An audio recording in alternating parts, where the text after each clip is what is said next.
Inside of your hand plane, there's a blade, but there's also this other piece of metal called a chip breaker. And the chip breaker lifts your shaving at a higher angle than a blade by itself, and that prevents tear out and gives you a good surface. Unfortunately, your chip breaker can also cause a ton of problems like jamming and clogging, but we can fix all of those problems by fitting the chip breaker to the blade correctly. Step 1, flatten and polish the back of your blade. You only need about a ½ inch close to the edge, but it has to be flat and polished all the way across. I still need to work on this corner a bit. Next, get your chip breaker, put the back of it on your sharpening stone, and this is the crucial part, drop it down low as you move the edge back and forth on the stone. This is going to give us a sharp knife edge on the underside, and that's going to mate up with the flat spot we just made on the back of the blade. That's a great knife edge on the underside. Now we're going to flip this thing over and work the top part on my regular sharpening stones. And this is just like sharpening a plane iron,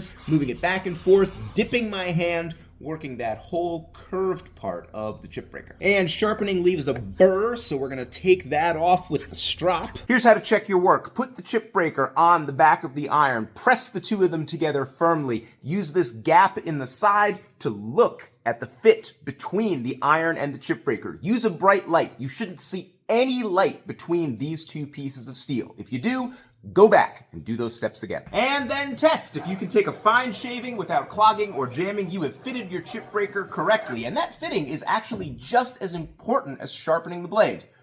I know. Somebody should have told you that sooner.